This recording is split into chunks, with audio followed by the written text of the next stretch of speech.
Hi everyone, my name is Kalika and today I'm going to be talking about Roman comedy. So, Roman theater arose from basically three different inspirations. First of all, there were the religious festivals of the Etruscans, which incorporated a lot of comedy and music and drama within their festivals that they were sort of using to kind of praise the gods and please them. Second of all, there was the influence of the miming and Italian farce, which was brought to the south of Rome by traveling Greek performers. And then finally, and most substantially probably, was the Greek new comedies, which were mainly characterized by making fun of more down-to-earth topics that could be more easily related to by the general public, such as, familial and relationship complications. So although there were a lot of similarities between the Greek and the Roman comedies, there were four pretty distinct differences between the two. First of all, the Roman playwrights got rid of the chorus that was initially in Greek theater. They also added more music and changed the setting of the action so that it usually took place on a street. Most importantly was the change in the plot.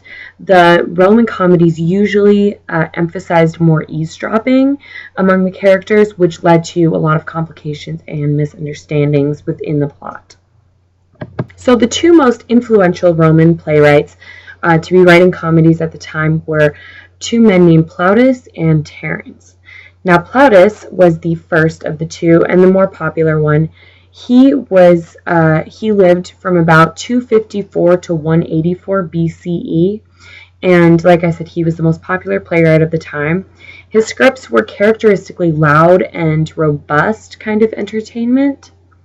And today we still have about 20 of his complete plays, and many of his plays have been used as inspiration for famous plays and musicals throughout time. Some of the works that have been based off of his writings include Comedy of Errors by William Shakespeare, The Boys from Syracuse, and A Funny Thing Happened on the Way to the Forum by Stephen Sondheim. Terence was the later playwright of the two. He lived from about 185 to 159 BC, so he didn't have a very long life at all. He was noted mostly for his characterization, his subtle use of expression, and the elegant language that he used. His plays usually combined plot elements from two Greek plays in order to make one complete work.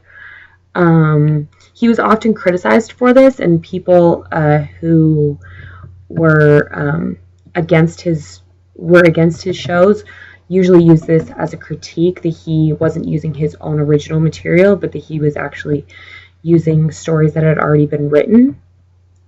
He was born in Carthage to Libyan parents and was most likely the first black playwright in Western theater.